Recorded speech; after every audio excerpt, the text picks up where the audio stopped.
Hello, ഇന്ന് നമുക്ക് ഒരു നാടൻ വട്ടയപ്പം തയ്യാറാക്കിയെടുക്കാം. അപ്പോൾ നമുക്ക് നേരെ വീഡിയോയിലേക്ക് പോവാം. വട്ടയപ്പം ഉണ്ടാക്കാനായിട്ട് ഞാനിവിടെ 1.5 കപ്പ് പച്ചരി, അതൊരു 4 മണിക്കൂർ വെള്ളത്തിൽ കുതിർത്ത് വെച്ചിട്ടുണ്ട്. ഇനി നമുക്കിത് മിക്സിയുടെ ജാറിലേക്ക് ഇട്ട് കൊടുക്കാം. 1/2 കപ്പ് വെള്ളം കൂടെ ഒഴിച്ച് നന്നായിട്ടൊന്ന് അരച്ചെടുക്കാം. ഞാനിപ്പോൾ അരി നന്നായിട്ട് അരച്ചെടുത്തിട്ടുണ്ട്. ഇനി ഇതിൽ നിന്ന് ഒരു 2 സ്പൂൺ മാവ് ഈ ഒരു പാനിലേക്ക് ഒഴിച്ചു കൊടുക്കാം.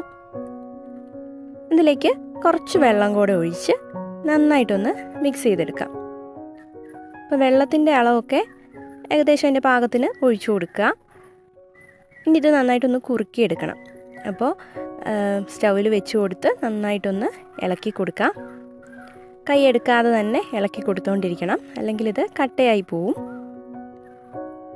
പെട്ടെന്ന് തന്നെ ആയി കിട്ടും നമ്മുടെ മാവ്.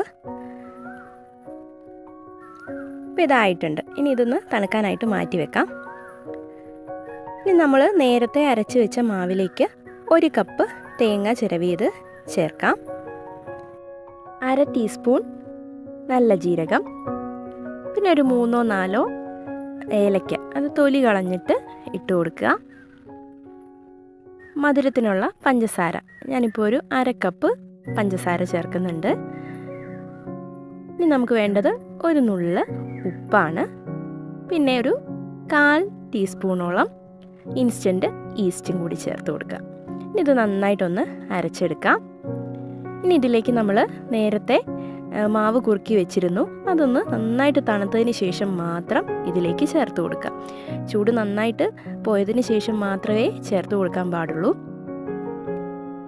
ഇനി ഇതെല്ലാം കൂടി ഒന്നും കൂടി നന്നായിട്ടൊന്ന് അരച്ചെടുത്തിട്ട് വരാം. അപ്പോൾ വെള്ളം കുറവാണെന്ന് തോന്നുവാണെങ്കിൽ ഒരു ഇത്തിരി വെള്ളം കൂടി ഒന്ന് ഒഴിച്ചു കൊടുക്കാം. അധികം ചേർക്കരുത്, 2-3 സ്പൂൺ മാത്രം വെള്ളം ഒഴിച്ചു കൊടുക്കുക. അപ്പോൾ നമ്മൾ മാവ് അരച്ചെടുത്തിട്ടുണ്ട്. ഇനി ഇത് നമുക്ക് വേറൊരു പാത്രത്തിലോട്ട് മാറ്റി കൊടുക്കാം.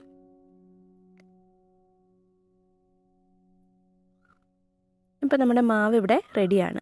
അപ്പോൾ ഈ ഒരു പാകത്തിന് നമ്മൾ റെഡിയാക്കി എടുക്കണം. നമ്മൾ ദോശയ്ക്കൊക്കെ മാവ് റെഡിയാക്കില്ല, ആ ഒരു പാകത്തിന് വേണം തയ്യാറാക്കിയെടുക്കാനായിട്ട്. ഒരുപാട് അങ്ങ് കട്ടിയായി പോകാനും പാടില്ല, ഒത്തിരി അങ്ങ് ലൂസായി പോകാനും പാടില്ല. ഇനി ഇത് നമുക്കൊന്ന് പൊങ്ങി വരാനായിട്ട് ഒന്ന് മൂടി വെച്ച് കൊടുക്കാം. ഇപ്പോൾ നല്ല ചൂടുള്ള കാലാവസ്ഥയാണെങ്കിൽ 2-3 മണിക്കൂർ കൊണ്ട് തന്നെ നമുക്കിത് റെഡിയായി കിട്ടും. ഇപ്പോൾ ഒരു 3 മണിക്കൂർ കഴിഞ്ഞിട്ടുണ്ട്. നമ്മുടെ മാവ് ഇപ്പോൾ റെഡിയായി വന്നിട്ടുണ്ട്. ബബിൾസൊക്കെ വന്ന് നല്ല രീതിയിൽ റെഡിയായി വന്നിട്ടുണ്ട്. അപ്പോൾ ഇനി ഇതിലേക്ക് ഞാൻ കുറച്ച് തേങ്ങ കൊത്താണ് ചേർക്കുന്നത്.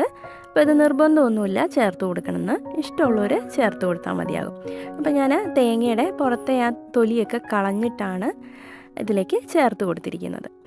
ഇനി ചെറുതായിട്ടൊന്ന് മിക്സ് ചെയ്തെടുക്കുക, ഒരുപാട് അങ്ങോട്ട് ഇളക്കാൻ പാടില്ല. ഇനി നമുക്കൊരു സ്റ്റീൽ പാത്രം എടുക്കാം. അതിലേക്ക് കുറച്ച് എണ്ണ കൂടി ഒഴിച്ചിട്ട് ഇതുപോലെ ഒന്ന് എല്ലാ ഭാഗത്തും ഒന്ന് പുരട്ടി കൊടുക്കുക. ഇനി അതിലേക്ക് നമുക്ക് മാവ് ഒഴിച്ചു കൊടുക്കാം.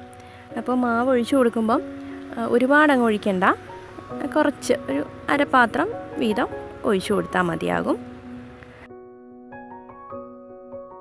ഞാനിവിടെ വട്ടയപ്പം ഉണ്ടാക്കാനായിട്ട് ഇതുപോലൊരു പാത്രമാണ് എടുത്തിരിക്കുന്നത്. അതിൽ കുറച്ച് വെള്ളം ഒഴിച്ചു കൊടുത്തിട്ടുണ്ട്, ഒരു സ്റ്റാൻഡും വെച്ച് കൊടുത്തിട്ടുണ്ട്. അതിന് മുകളിലായിട്ട് നമുക്ക് നമ്മുടെ പ്ലേറ്റ് വെച്ച് കൊടുക്കാം.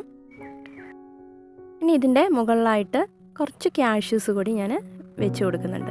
അത് നിർബന്ധമൊന്നുമില്ല, നമുക്ക് വേണമെങ്കിൽ മുന്തിരിങ്ങ വെച്ച് കൊടുക്കാം, നെയ്യിൽ വറുത്തിട്ട് വേണമെങ്കിൽ വെച്ച് കൊടുക്കാം, ഏതാണെങ്കിലും കുഴപ്പമില്ല. ഇനി നമുക്കിത് അടച്ച് വെച്ചൊരു 15 മിനിറ്റ് മതിയാവും. അപ്പോൾ 15 മിനിറ്റോളം നമുക്കിതൊന്ന് അടച്ച് വെച്ച് വേവിച്ചെടുക്കാം. ഇപ്പം നമ്മുടെ വട്ടയപ്പം റെഡി ആയിട്ടുണ്ടോ എന്ന് നോക്കാം.